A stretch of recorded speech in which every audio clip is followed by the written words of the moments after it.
প্রণোদনার ভাগ চেয়ে কৃষি কর্মকর্তাকে মারধর করেছে ছাত্রদল নেতা এবং তার সহযোগী। মারধরের সেই সিসিটিভি ফুটেজ সামাজিক যোগাযোগ মাধ্যমে ছড়িয়ে পড়লে ওঠে আলোচনা সমালোচনার ঝড়। তো আমি বললাম যে ছাত্রদলের তো এরকম করে পাওয়ার কোনো নিয়ম নেই, এটা কৃষকদের প্রাপ্য, কৃষকরা পাবে। তুই আমার সম্পর্কে খারাপ বিচার দিলি কেন, তুই অভিযোগ দিলি কেন, মিথ্যা অভিযোগ দিলি কেন? আমি বললাম আপনি তো খারাপ কথা বলতেছেন আমার সাথে, আমি এভাবে বলছে খারাপ কথা বলতেছেন। এই পর্যায়ে উনি আমাকে চড় দেন। যখন আমাকে চড় দিলেন তখন আমি উঠে দাঁড়ালাম, উঠে দাঁড়িয়ে আমি আমার যে কলিং বেল ছিল কলিং বেলের চাপ দিলাম এবং তাকে আমি ধরতে চাইলাম। শেরপুরের নকলা উপজেলার কেন্দ্রীয় ছাত্রদলের সদস্য সচিব রাহাত হাসান কাইয়ুমকে বহিষ্কার করেছে সংগঠনটি। তাকে গ্রেপ্তারের দাবিতে নকলা এবং শেরপুরে সরকারি কর্মকর্তা, কৃষিবিদ এবং বিভিন্ন সংগঠনের নেতারা মানববন্ধন এবং সংবাদ সম্মেলন করেছেন। ৬ দফা দাবি তুলে তারা জানিয়েছেন, দাবি বাস্তবায়ন না হলে আরও বৃহত্তর আন্দোলনের কর্মসূচি দেয়া হবে। এটার বিচার না হওয়া পর্যন্ত আমরা বিভিন্ন কর্মসূচি দিতে বাধ্য থাকব। আমাদেরকে ওই অবস্থায় না যাওয়ার জন্যই আমি আশা পোষণ করছি যে আমরা যেন এক্সট্রিম সিচুয়েশনে না যাই, এটা সুষ্ঠু একটা সমাধান হোক।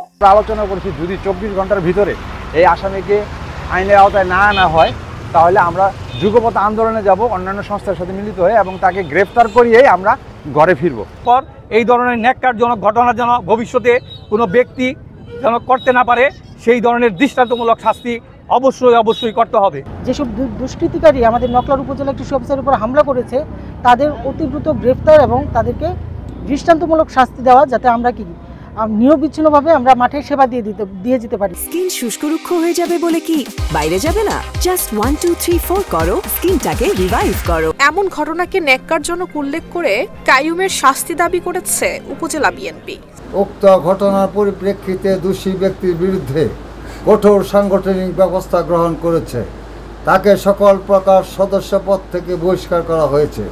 পাশাপাশি নকলা থানায় তার বিরুদ্ধে একটা মামলা দায়ের করা হয়েছে। এই ঘটনায় অভিযুক্ত কাইয়ুম সহ 2 জনকে আসামি করে থানায় মামলা হয়েছে। আসামিদের ধরতে অভিযান চলছে বলে জানিয়েছে পুলিশ। এই বিষয়ে নিয়মিত মামলা নেওয়া হয়েছে আমাদের, এবং অভিযুক্ত যে ব্যক্তিবর্গ তাদেরকে আটক করার প্রক্রিয়া চলমান আছে। এদিকে ঘটনার পর থেকে গা ঢাকা দিয়েছে উপজেলা ছাত্রদলের সদস্য সচিব রাহাত হাসান কাইয়ুম। এমন ঘটনায় দৃষ্টান্তমূলক শাস্তি না হলে কঠোর কর্মসূচির ঘোষণা দিয়েছেন কৃষি বিভাগের কর্মকর্তারা। নুসরাত জাহান মেহেক, ঢাকা পোস্ট।